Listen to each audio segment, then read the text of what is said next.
Igayaniya, ositi melegi yomo Igayaniya, ositi melegi yomo Abire ne yomo lorwaye, ositi melegi yomo Ilamo ge nazi mele, ositi melegi yomo Omo gupo la re kwekwe, ositi melegi yomo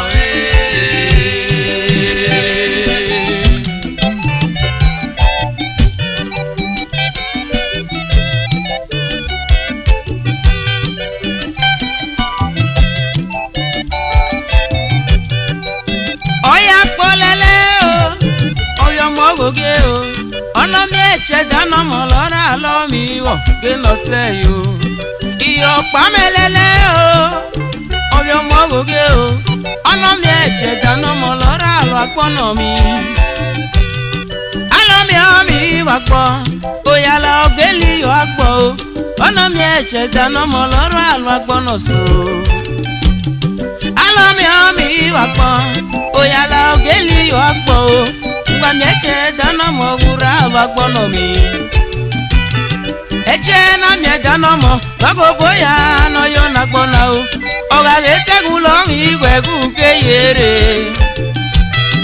Eche na mi dano mo Wago boya no yo na gbona o Oga lete gulo mi gwegu ke yere Uga mi eche dano mo Uga regu ke yo agbo Elila se go de pe wagwe Uga mi eche dano mo Uga regu ke yo agbo Elila se go de pe wagwe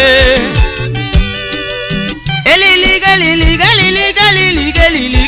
o Elili akele ge mo agbon la yele Elili o Elili akele ge mo agbon la yele Eba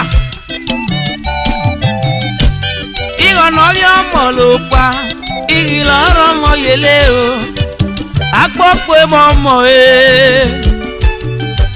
Igo no bi omo lo pa Igi loro mo yele wa po o Agba won mo o Izo we no de we Larina ke mieme Ebolo na ke mieme ke gore bepeme Izo we no de we Larina ke mieme Ebolo na ke mieme ke gore bepeme Ogo ga kolare Ibjola manoge name Ogo ga kolare Ibjola manoge name Apu ke nakbo Oge na yeli kiteme ame o Oge na teke nakbo Oge na ga yeli me ya o Ono jovoti na lo wini ye Oya no jovoti na lo wini o Baba le rame o Erame no le viame Jonati ga le rame o ogwe fege iyome no le biame o iyome ose akachi abagbere na wege oto baba nera me go sei keke abagbere na wege oto agbito negi wewe lo egeja agbito negi wewe lo egeja baba nera me go sei keke abagbere na wege oto baba nera me o sei keke abagbere na wege oto agbito negi wewe lo egeja eba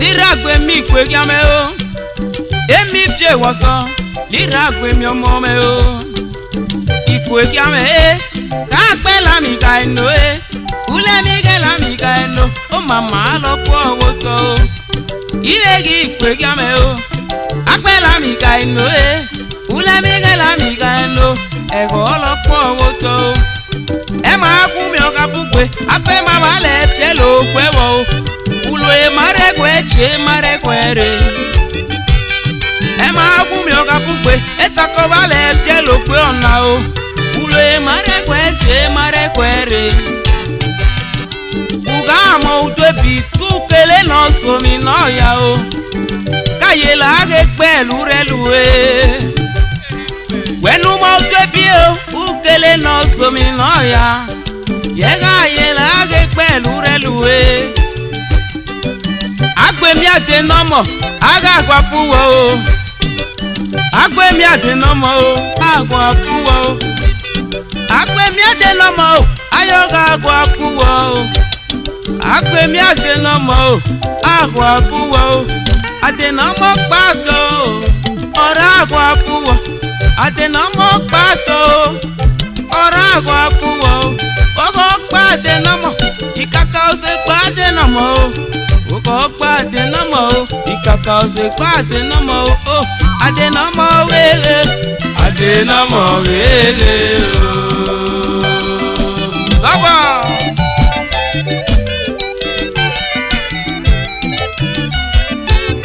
igabianiga ositi mele ibi omo ositi mele ibi omo ati meli mi onegbe me gitugelere ibi omo apasione viame o apasione viame wagala pe o ibeme wolo ma o ositi mele iviomo abira de mama la bueno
agbowu pora lo awale onilo adena o agbowu pora lo awale onilo adena o agbowu pora lo awale onilo adena o ege mo agbo awale onilo adena iyo pa me o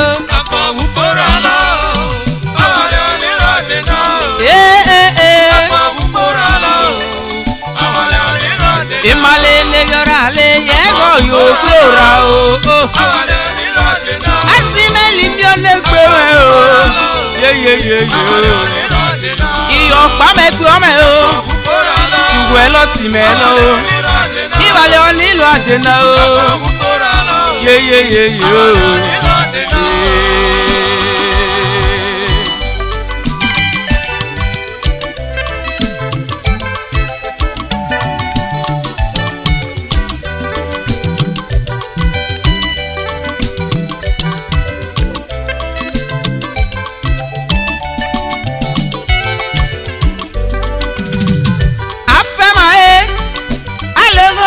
Kwekwe o afema le mi ame ale mara mi agweye ona mo ele yo iye go wa mo agwe o ona mi zagbere agbo gupora lo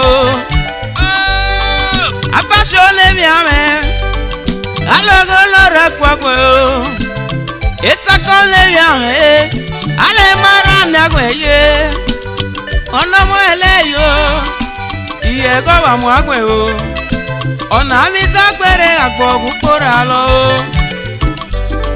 uga mi eku mo epe gan se ka soko ya tu ebe lolo utu no ge na loge uwe lora so mi epe o ele male yo mama le go lora ku agwe o ona mi zagbere agbo gupora lo wenu mi eku mo epe gan senga soko ya tu ebe lolo utu no ge na o uwele raso mi wegbe ogarete ele male yo baba le go lora ko agwe o ona mi zagbere akpo gupora lo uga ge mi egu mo epe gan kare lo po ya yenu lele no condition is permanent ele male yo mama le go lora ko agwe o ona mi zagbere agbo gupora lo uwa ge mi egu mo epe gan kare lo po ya o iyenu lele no condition is permanent ele male yo mama le go lora ko agwe ona mi zagbere agbo gupora lo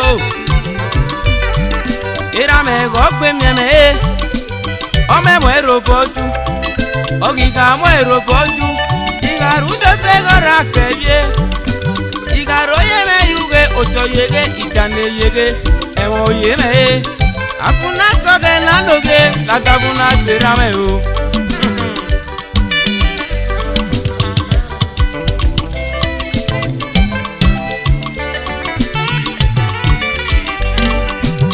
afia mi no megbe era mi okru ome go le gweko adunegbeka na le ono mone meme igaro ye me yuge goto yege igane yege emo ye me afuna soge na noge lagabuna serame eboloye agbogu pora lo awale oni lo de na agbogu pora lo ye awale oni lo de na imale le yora le ye go yora awale oni lo de na ai meli mi on de gbe me o ye me ya o pati le gbe me o ya ti ka le gbe me o awale oni lo de na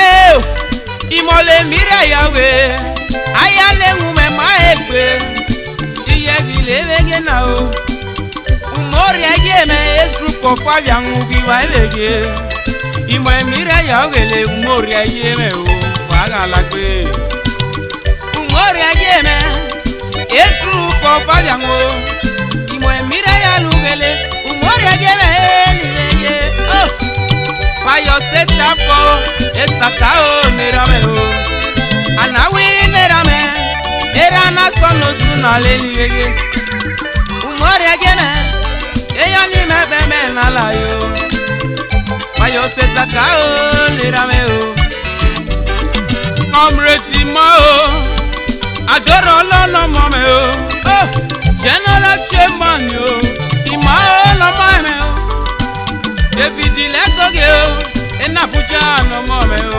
ujo iyeru galagbe David o David legoge umori ageme mebeme na la yo ujo no mo me o ono yo abuja ugwelege ogege Timothy eloge ugwelege Chairman yo Lagos branch ikele Antonio Bogo national patron Antonio no mo me ni Bogo Kolisa Sada Chairman yo ilege Abuja branch yo umori ageme group o Innocent asemoga o businessman in Abuja o iyegi wagalagbe imebe mi Samsi yame o engineer Samsi igede o chairman of yaro anibege oh Fayos Kadiri o iye wagalagbe chairman Inones iyegi wagalagbe o famous o umoru chairman o Ogbona branch Oshoke o alias Yaradu ame o chairman o Irago ilege Austin na mame o ikesi o nilege Osti anome alias Sano ye nilege General Secretary Osti iye givagalagbe Imebe mi Peter o ọmọ dunia ọmọ eme o Osewe Uduivo no mo eme o Alabi no mo me nilege iye givagalagbe Barrister Richard Anetega ye wagalagbe Peter Odiono mome o Shama Petroleum Nigeria Limited Asunno me o Lokie alias City Agbo iye wagalagbe o emu agbo me o Obozuwa no mome o Igagun no mome o Dipa driver ye ni tele iye wagalagbe oh Jojo anojo me o ilare o mono no mo eme o iye wagalagbe o Shipopo ipe ejina agro o awada ni rodina moru o Jesu no me awada ni rodina ejina Yusufa kabeli o no me awada ni rodina ame Timothy no me awada ni rodina ejina Ejioye o iye wagalagbe newa gbore o ayanule ya omo wagalagbe fayo se chapo o anole le o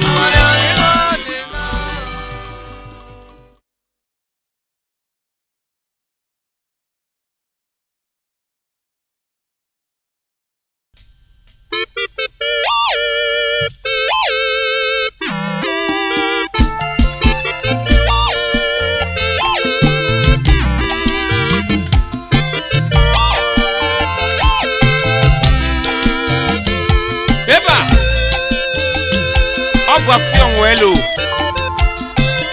everyday salary in Agiku.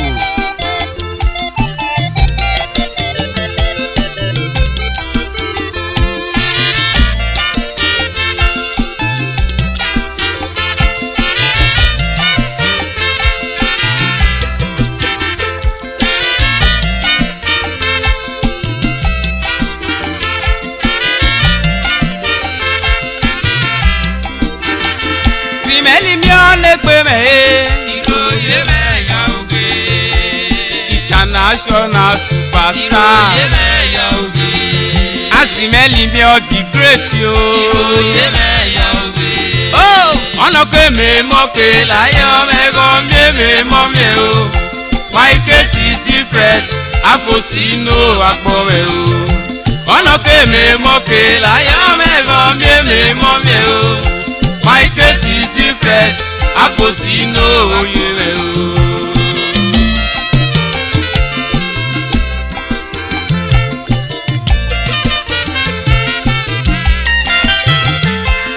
Udunakola ye ọ̀nà òfèbí ebili ní wàhálàgù ìjésù ọgbọ̀n líle.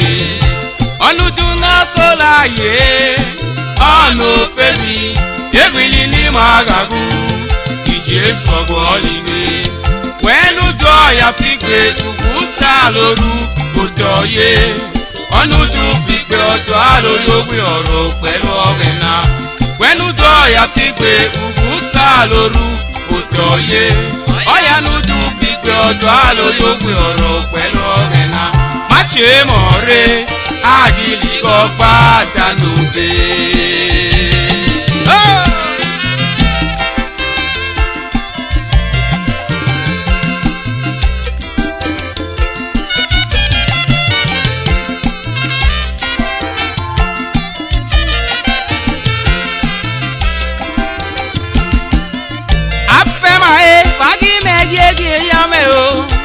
Esakone yame, pagi me be mi no gena o. Uzairue, pagi me be mi yame o. Oh, afashone yame, pagi me be mi no gena. Upele na mi uki, onu pele agege nuki.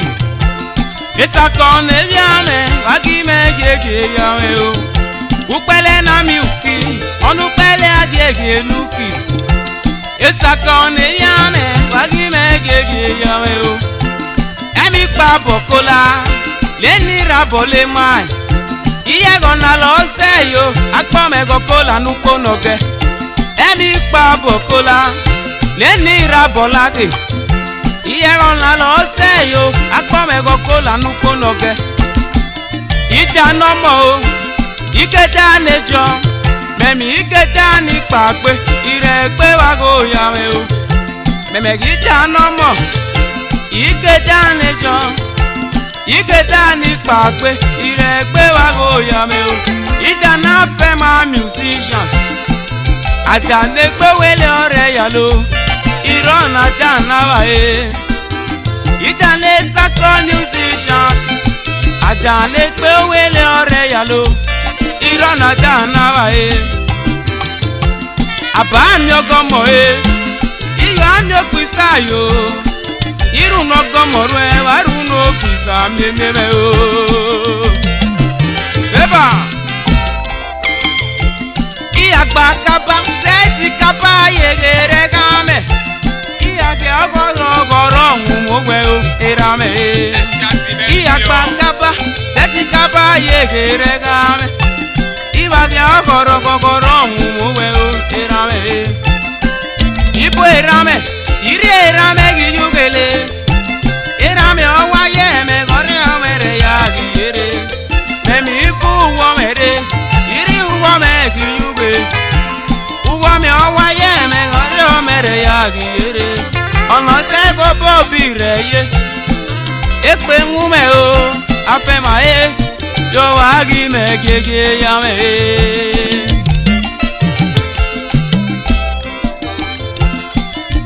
Afẹ́mà yé, ọ̀gbọ̀ ike nọ̀ọ̀nà o. Afẹ́mà wáyé mọ̀ gbọ̀ yé.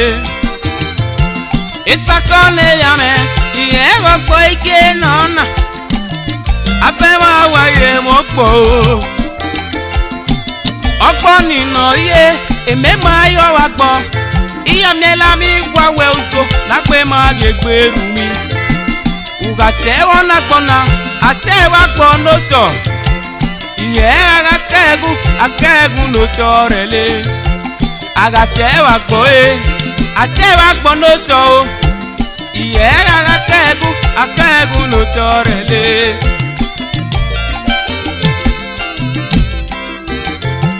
Ikpisiane liama vaya regba pa mobo vaga ge yogo mo waso na solo bono kwa omoga somi iyege pe nwe woko ge somo somi ane mela mo ma no gukwe omo rewere guwe yoto omo rewere guwe yoto abera mo re liame Igelele gbare erame ogbe mieme omega ko de bama o abera more le ameye ile gbare erame ogbe mieme omega ko ko sanu aja o memi bino ne mona ikora wa kuge mo lo ihono kala le ona kona igilo mo ne agbo agbo iyego ya bopa igo no biele ni agbo igilo ti o gbe ne o polalika me na ya we simeli mi o le gbe me Ìròyé me ya oge international superstar Ìròyé me ya oge simeli mi o di great yo Ìròyé me ya oge ono ke me mo ke layo me go me mo me o my case is different. I could see no Eba Mada big peji igbadun e o Iyewu kalakwe Afema imole mire ya lugele Ono mo emore ya uge yo wara gwelo ye mekwe Besa somo aka o You say no mame Ono yelewe konilege kukalakwe Agene nolo anapoko Eso si no mame o Yimebe mi pola kikwe Ikpa mi ye nikele Pola kikwe o Managing director Better Life Hotel Noyo ipape Ugala kwe Ragwi siva no si chi siva o Isa mi no mame Otugo wani ni okpa me nikele Double Johnny ye Igene gba o le rame o Presido ye gbogbo itele APA Honorable Frankie Izuake o Agami mabana bugwe Nigeria ora somi wepe o Chico Anabui le rame o City le rame Ugalagwe Chief Gregotu o Oya Fashi ome o Gregio le rame o Ugalagwe o Dr. Omone name ese kudie Agene nolo anapoko Uwe ilege Obigiko Dr. Omo ese kudi no mame o Enewo ye mame Agboye Evoloye o Ebe mi yo Juju no mo eme o Oyo se mo ya o Jaja no mame Iyo agalagwe o Bon momo o Transporter ni lege Ragwi Paul o No payment no mo eme o Kelly furniture Iye ugalagwe Oya uchime o Ibe mi le obega o Michael Gweme Oya for one ni lege Ragwi Mike o Ogweme o no mo eme o Osina Joro me ni lege Osti ye Oya Joro me o Opati o me o nikele Chris Mako no kame o Ugalagwe Ogame ye nikele Iye ugalagwe o Chris Opo Ekele me o Seriki oye o Ono yo elegosi o Ejina Benedict o Aseye me o Ena Abuja me o Iyo agalagwe o Chief Tony Deku o Ọmọ náà lẹ yẹlé Ugalagwe Ewolo ni yẹlé Arẹta n'ọmọ mẹ o Orí ọ̀sẹ̀ mo ya o Ulogi yẹ si ye Arẹta Ugalagwe o Ojo mẹ o Ena akọ ni vege Ojo n'ọmọ mẹ o Iyẹri Ugalagwe o Juakie Orí àdókà mẹ o Ṣẹ̀ni n'ọmọ mẹ o Iyẹri Ugalagwe o Comrade Daniel Upelo Onikabiko Magalagbe Ìmọ̀lẹ́bírẹ́ Yalubele Wívalẹ̀ Sani o Osigbe mẹ́ẹ̀ Enere mẹ́mẹ́ ọ̀gá o Iyẹ́gi Magalagbe o Felicie Kofe lọ́mọ mẹ́ o Obiabia ni ìrègèyé Iyẹ́gi Magalagbe o Dàgbà Sani o Ọ̀nà ìmẹ̀kẹ́ Magalagbe Ebolo mẹ́niyẹlẹ Step forward to you Social Club of Igipo Step forward to Social Club of Igipo Láti iye Magalagbe We must go furniture Orí ọ̀sẹ̀ mọ́ya o lọ́mọ ẹ̀rẹ́ o Jọjọ 77 Olífíjé mọ́mọ́ Magalagbe Ìmọ̀lẹ́bírẹ́ Yalubele Dàgbà àpapà o Ìmàdáyà síye Ó wá dé náà sá ọ̀nà mọ́ ẹ̀rẹ́ òwúrẹ́ èlèyé Cosmas Simonike o Magalagbe Ó bọ́ mi lè yé ìlà iné mẹ́nà mọ́ ẹ̀rẹ́ o Ó bọ́ mi lè yé Magalagbe Ìmẹ̀pẹ̀ mi Dr. Ahmed Àsàwẹ̀ náà nà mọ́ ẹ̀rẹ́ o Usmaliu ko Obi Afashiome Ìmẹ̀pẹ̀ mi Aike Obi Yeregume nà mọ́ ẹ̀rẹ́ o Daddy no mama o Omi Sani Rege Ìmẹ̀pẹ̀ mi Felix Abume ni Rege Felix Abume Ìmẹ̀pẹ̀ mi Leonard o Obi Aduku ni Rege Ilola Janga o Ije nepe me o Age group of Afasho Otu ni Zara gbọ Iyẹ́gi Magalagbe o C90 me o Shamo Magalagbe Jaja gbọ́nà mọ́ mẹ́ o, ó fi kúnga o nìyẹn. Jaja gbọ́ Ìmẹ̀pẹ̀ mi Dr. Linus o. Ene àìsẹ́, Iyẹ́gi Magalagbe o. Màsà nà mọ́ mẹ́ o, oríkè náà fẹ́yẹ. Màsà nà mọ́ mẹ́ o, Ìmẹ̀pẹ̀ mi Kingsley o. Ìdúṣì o Kingsley o, Magalagbe. Ìmẹ̀pẹ̀ mi Bruno, Ena mi nò nà mọ́ ẹ̀mẹ́ o. Ìbò. Dada o lọmọ rẹ o Yàgbáyé ní Rege Ìmẹ̀pẹ̀ mọ̀ sí ìṣèlú Ọ̀sì o lọmọ rẹ o Madam Rose o Oge Àbúyé ní Rege Magalagbe Madam New Life Restaurant o Ṣàṣìyé Àdúrà òsì Magalagbe Ìmọ̀lẹ́bírẹ́ Yalubele Ẹ̀rí Kádùkú o Magalagbe ibẹ̀ mi yọ ṣèlújú dúyé Ìmẹ̀pẹ̀ mi Dr. Ima orí ìzọ àgbẹ̀ o lọ́mọ ẹ̀rẹ́ Magalagbe o ọmọ o wẹ́n lórí ìzọ àgbẹ̀ o Iyẹ́gi Magalagbe Christopher lọ́mọ ẹ̀rẹ́ o Christopher Garuba o lọ́mọ ẹ̀rẹ́ Magalagbe Ìmẹ̀pẹ̀ mi Prince Ọ̀kẹ́ Ìsìlẹ̀ o lọ́mọ ẹ̀rẹ́ o Mike Garuba Ìmẹ̀pẹ̀ mi jo alẹ́ tí ó lórí àjìká yìí o Iyẹ́gi Magalagbe o ẹ̀wọ̀n o. Uju náà kó láàyè ọ̀nà bébí èmi ní Magalu ìyẹ́sù ọ̀bọ̀ líle wẹ́nu tọ́ yàtìgbè gbogbo ta lóru kò tọ́ yé.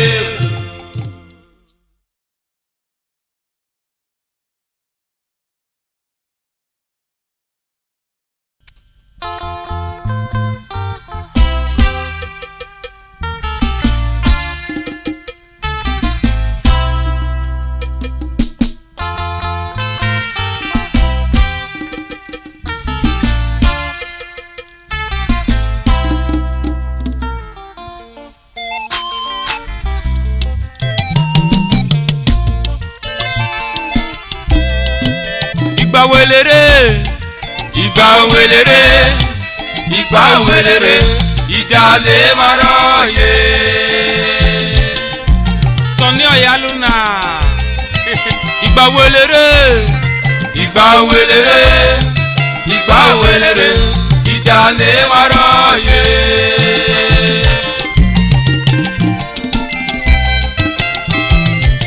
Ọjọ́ mẹ́fọ́ yàmẹ́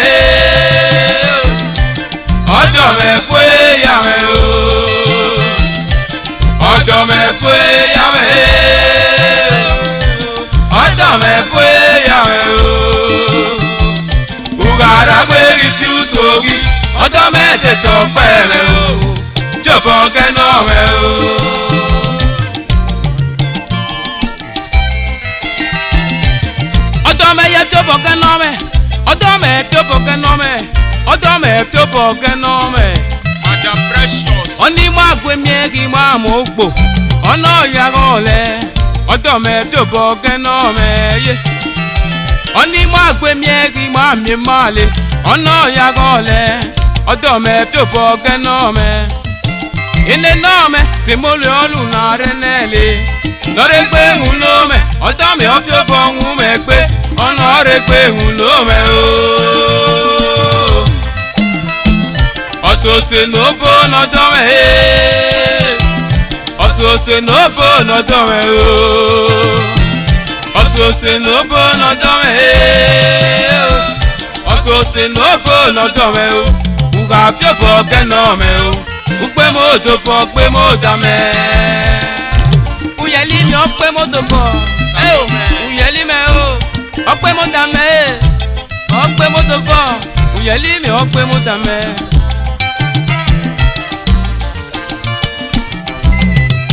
E mama bie o.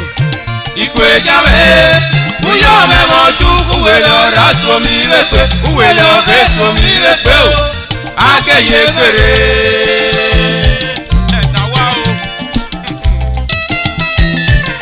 Odu yele mere, sekpepe yele mere, iyo ni wa yele mere. Eniru tu na waga leleme, toto ba me yi. Eniru tu na waga leleme, omo no lo ese ya me o. Eneri pe go ya me no gbe. Ogbo ga wu pe ale so do wewo o. Ogbo ga wu pe ale so do wewo, ba me yi na muta ki gbogbo. Lo yo wo we nu ga te. Yo. Papa ma kia o, papa ma kia o, toto ba me yi ye go bege ma o. Ono le mele, ita we kyo ya. Kosa si daro elaki. Toto ba me yi me, ebe pokwa o, ebe pokwa o, agambie no mo we oliege. Usafa no mo me o. Orí ọ̀tẹ̀ mo yà nìgbèlè. Bá me yí me o, ebe fògùn anọ́mọ̀ rẹ̀ pé. Tọ́tọ̀ bá me yí, ó lì sọ tibie, gúrégbé ìwọ̀n mẹ́na o. Saliu Brahma òyẹ́nu rẹ̀ ló wọ́mọ̀ ẹ́ Saliu Brahma pé. Abasi dánẹ́sì o, rẹ̀ ló gbé tọ̀tọ̀ bá me yá me o. Hey, la passe yo, non mome o.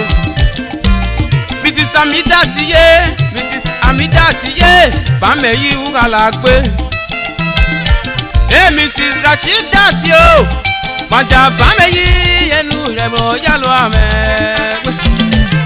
Maja la metuye, mama atimi, eku nebi oka o.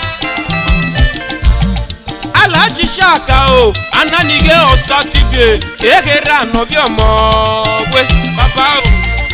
Alaja minu o, relo gbe pa me yi. E Dr. Yakubu ye, relo gbe pa me yi. Eji anomo eme o we. Ati Rosi ye, relo gbe pa me ya me. Philip Saliu ye, obi afasho me o. Philip no mo me. Remi ni usi ye, obi elogi ye. Remi no mo me ye ni kelegbe. Madam Ibene ye, ajia. Madam Ibene o, obi afasho me. WO2 ye, obi elele ye. WO2 ye, and you know. Chief Dr. Salufu ge mo ẹ̀sán o. The Ogbaji of Opẹpẹ. Dr. Felico, Dr. Felico n'ọmọ ẹ̀mẹ́ o. Obi Salufu ge mo ẹ̀sán. Solomon ọ̀sẹ̀mẹ̀ yé. Gímẹ̀gbẹ́ mi bẹ̀ na just one o. Obi Afasho. Senior n'ọmọ ẹ̀mẹ́. Ọ̀sẹ̀mọ̀yà San Senior. Obi Ọ̀sẹ̀mọ̀yà yé. Julius Ogaguye, director ye. Julius Ogaguye. Makole no mame o, ogielo ye. Makole no mame ke na fasho eregbun e o.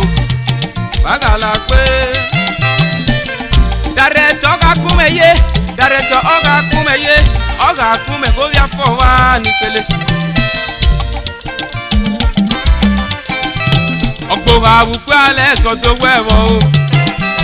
Ogbora wupe ale so do wewo ipati na musa bi gbogbo iye gbogbo enu ka se. Baba ma kia o. Dr. Bame yiye ko wege ma o. Ebe fogwa Bame yi me o. Ore gbe mu me. Imba ma mbe o. Ikwe kame uya me mo du uwele ora so mi wekwe uwele ore so mi wekwe o. Akeye pere.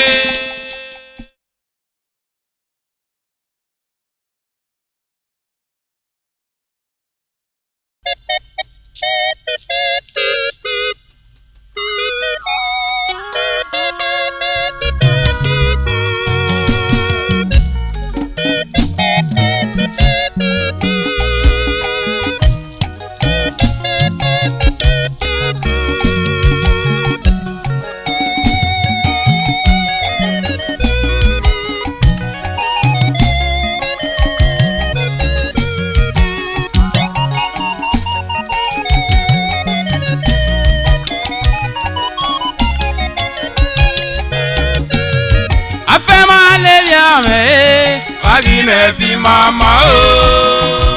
Kese gepe me. Wagi me fi o me o. Madam Rosi eni o me o. Oku pono kwa ekwe. Ogo ne kwe goye o. Aye okwe me o. Oh, egi eso uwo me. Afe ma le ya mo e. Wagi me fi mama o. Kese gepe me o. Wagi me fi o me o. Madam Rosi eni o me o. Oku pono kwa ekwe. Ole se si Ogo ne kwe goye o. Aye okwe me o.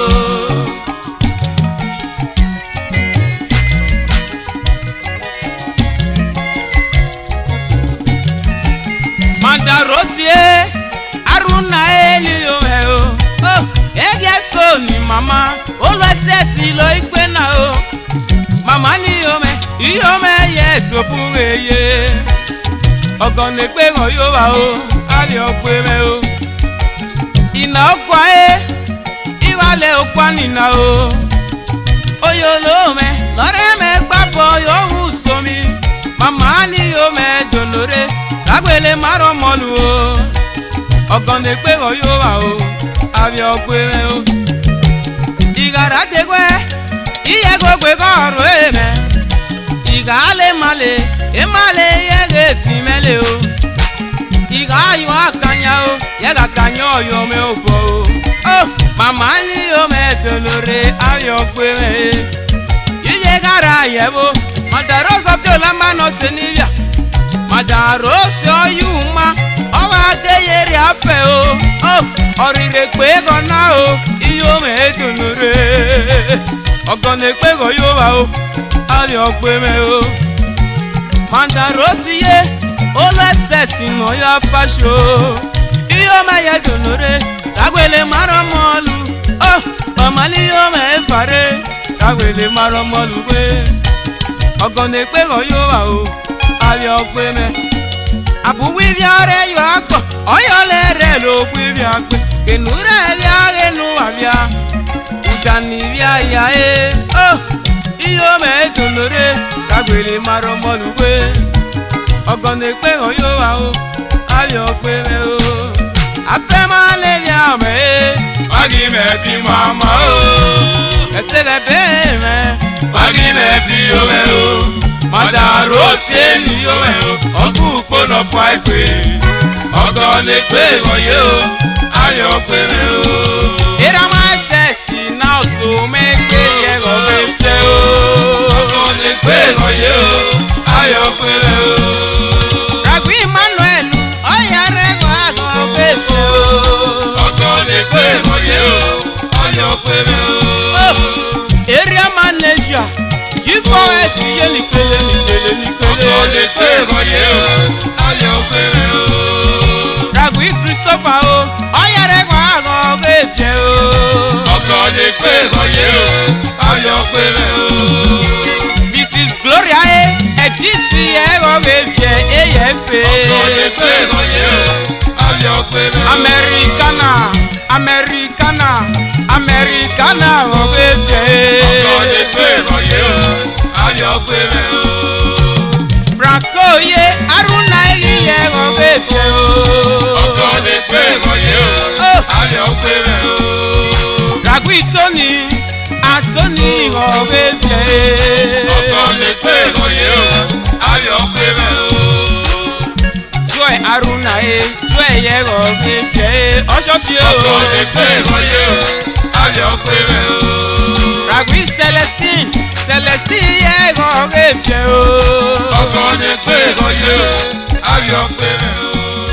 Patrick Masiye o. Aruna gèfè Patrick ọkọ̀ lè pé ìrọ̀yẹ́ o ayọ̀ pé rẹ̀ o.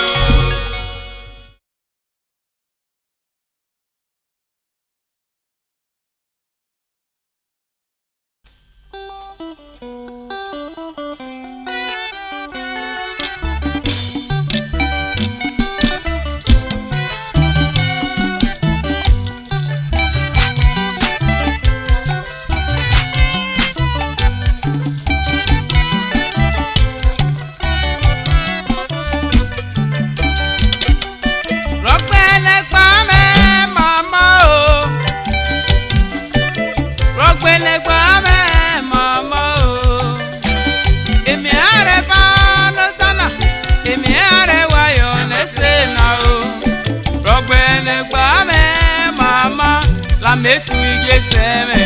Rọ̀gbẹ́lẹ̀ pa mẹ́ màmá o. Ọ̀nà igi po. Rọ̀gbẹ́lẹ̀ pa mẹ́ màmá o. Èmi àrẹ fa ọ̀nà tànà. Èmi àrẹ wáyé ọ̀nà ìsèlà o. Rọ̀gbẹ́lẹ̀ pa mẹ́ màmá o.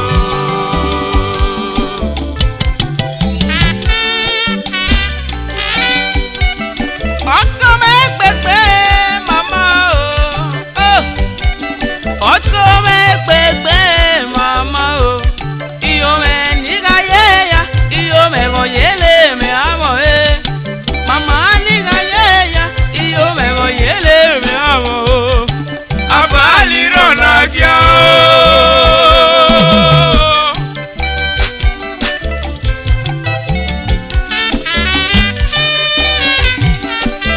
Madala metu ige seme o.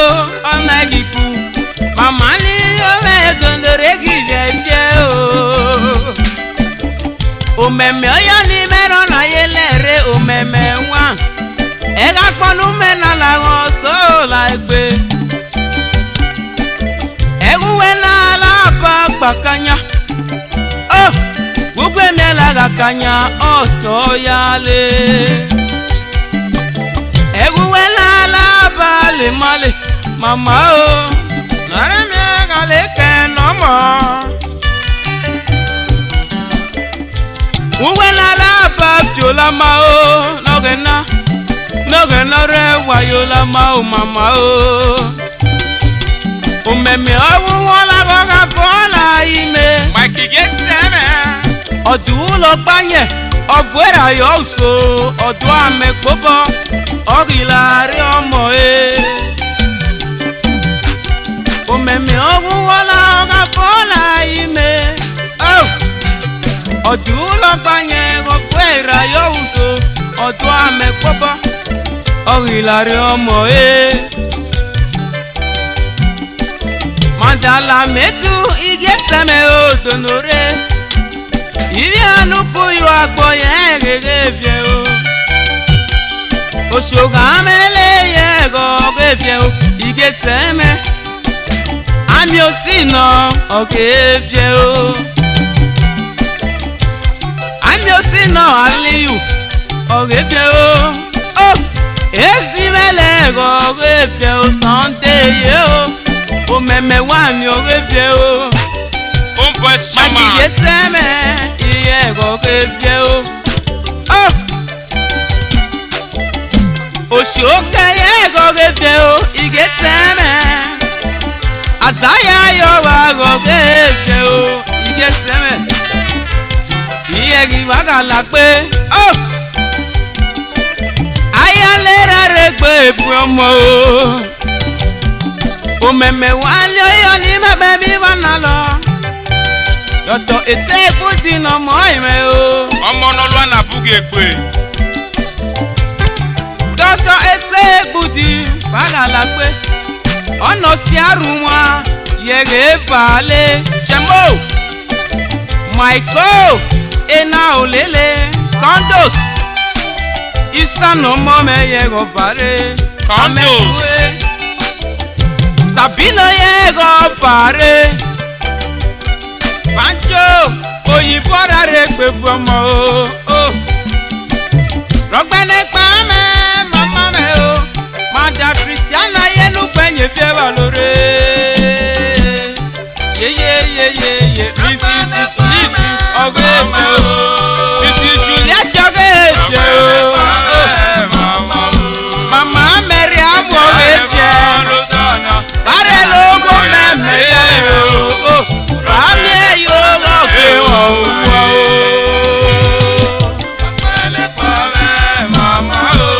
Mada Christiana ni yóò mẹ́ o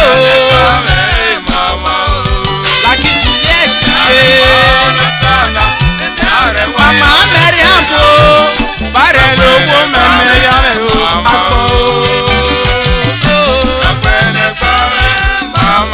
Akige sẹ́mẹ̀ ọ̀gẹ́fẹ́ o. Agbọ̀nì yẹ́lì yẹ́lì yẹ́lẹ̀.